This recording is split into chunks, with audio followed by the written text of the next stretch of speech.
মদিনার সেই রাতটি ছিল প্রচণ্ড শীতল, চারদিকে যেন বরফ শীতল বাতাসের আর্তনাদ শোনা যাচ্ছিল।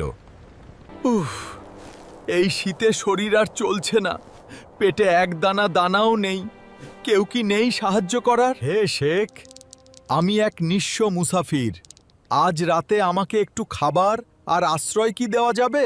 বাবা সকল, এই মুসাফির আল্লাহর মেহমান। তোমাদের মধ্যে কে আছো আজ রাতে এর দায়িত্ব নেবে?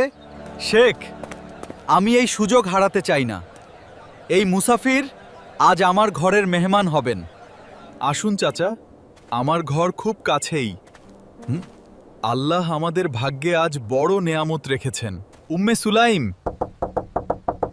জলদি খোলো, আজ আমাদের ঘরে অনেক বড় মেহমান এসেছেন। মেহমান আনলে ঠিক আছে, কিন্তু ঘরে যে একবেলার খাবারও ঠিকমতো নেই।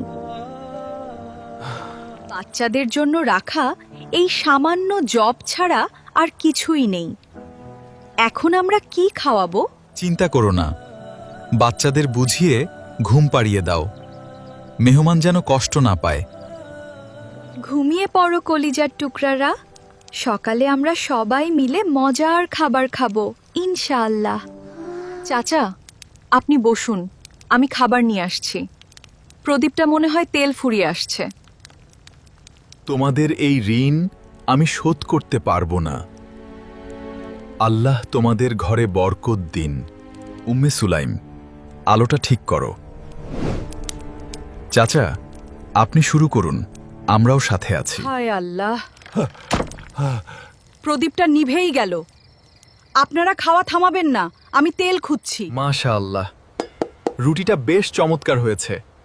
চাচা, আপনি কিন্তু কম নিচ্ছেন, আরও নিন।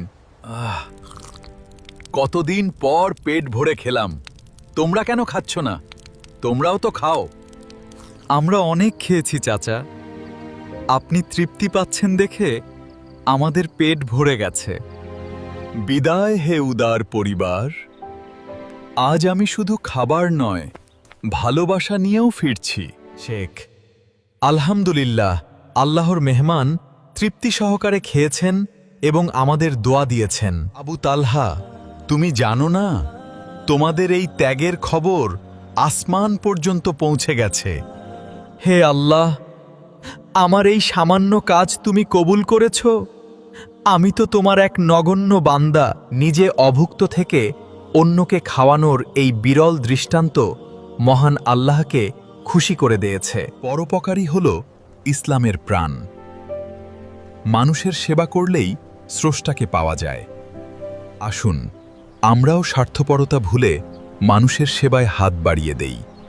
এটাই প্রকৃত মানবতা।